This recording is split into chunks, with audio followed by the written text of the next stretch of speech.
E aí, noveleiros? Prontos para mais um resumão daquele jeito? Com muita fofoca e zero enrolação? A novela tá quente e eu já separei tudinho para você não perder nada. Então já deixa o like, se inscreve no canal e me conta nos comentários de qual cidade você tá me assistindo. Bora começar essa fofoca diária. Terça-feira, 13 de maio. Juliano e Maristela uniram forças para despistar Bia. A jovem, cada vez mais desconfiada, insistia em saber o paradeiro da mãe, mas os dois a envolveram em desculpas bem ensaiadas.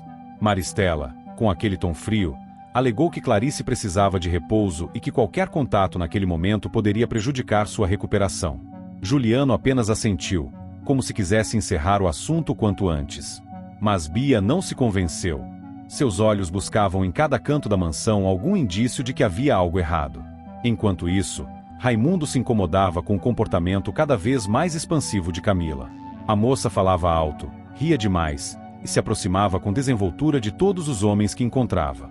Raimundo, acostumado a controlar o ambiente à sua volta, não suportava a liberdade com que ela transitava pelos espaços da casa.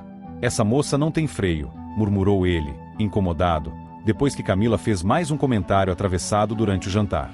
Na mesma casa, Edu finalmente confessou a Celeste o incômodo de dividir o teto com Raimundo. É como dormir com o inimigo no quarto ao lado, disse, exausto.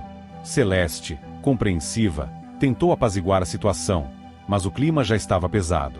Raimundo fazia questão de lembrar Edu, com gestos e palavras sutis, que aquela casa era dele. Nelson, por sua vez, reapareceu com um discurso que ninguém esperava. Procurou Edu na varanda e, com a voz baixa, disse que estava decidido a se tornar um novo homem. Eu cansei da vida errada. Quero fazer as pazes com meu passado e olhar para frente. Edu.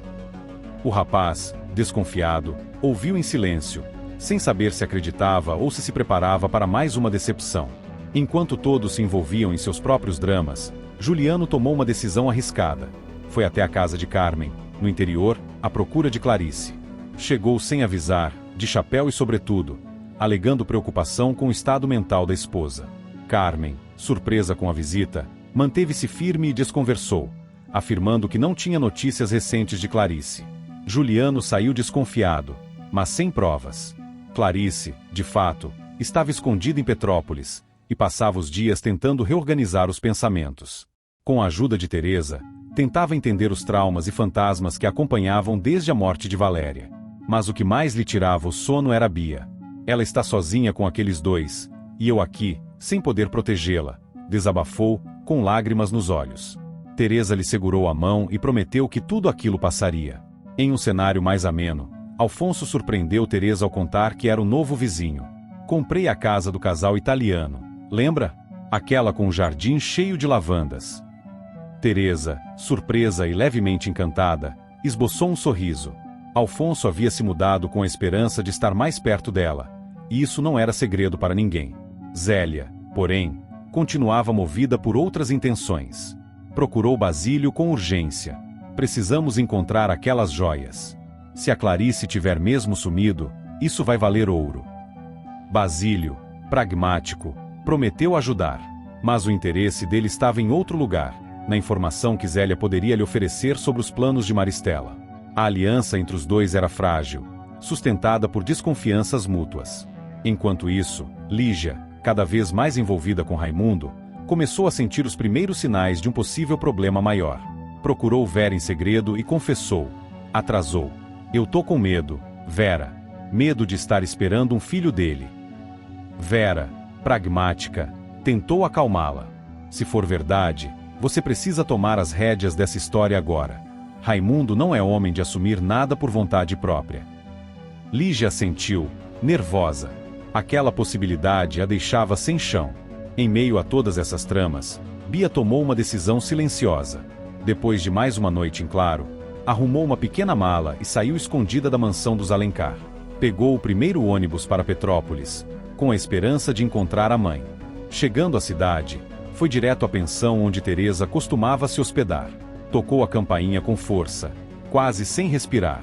A porta se abriu, e os olhos de Clarice e Bia se encontraram. Mãe e filha se abraçaram com força, um silêncio que dizia mais do que 1000 palavras. Clarice apertava Bia contra o peito, como se precisasse provar para si mesma que aquele reencontro era real.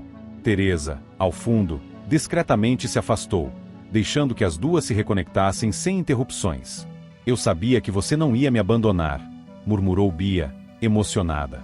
Eu vim porque não aguentava mais ficar naquela casa. Eles falam de você como se você fosse uma doida. Mas eu sei que você tá bem. Só precisava te ver. Clarice enxugou as lágrimas e, com a voz trêmula, respondeu: eu lutei muito para estar aqui. E agora que você está comigo, não vou deixar que ninguém mais nos separe. Em silêncio, as duas entraram no pequeno quarto da pensão. Bia observou cada detalhe com curiosidade e surpresa. Era simples, mas aconchegante. Havia flores frescas na mesinha e uma colcha de crochê bem dobrada sobre a cama. Clarice fechou a porta com cuidado, como se quisesse proteger aquele reencontro do mundo lá fora. Longe dali, Juliano e Maristela davam por certa a permanência de Bia na mansão, sem imaginar que ela já estava nos braços da mãe. A ausência da menina ainda não havia sido notada, mas quando percebessem, seria tarde demais. Clarice agora tinha ao seu lado a força que precisava para lutar, e Bia estava determinada a descobrir toda a verdade sobre o que fizeram com a mãe. E naquele instante, em uma pensão modesta de Petrópolis, uma nova fase se iniciava. Clarice não estava mais sozinha, e a força do amor entre mãe e filha prometia mudar tudo. E acabou o resumão de hoje. Se a novela tá boa, imagina o resumão de amanhã. Então se inscreve aí e vamos fofocar juntinhos no próximo vídeo, porque aqui a gente vive de resumo, emoção e um pouquinho de confusão.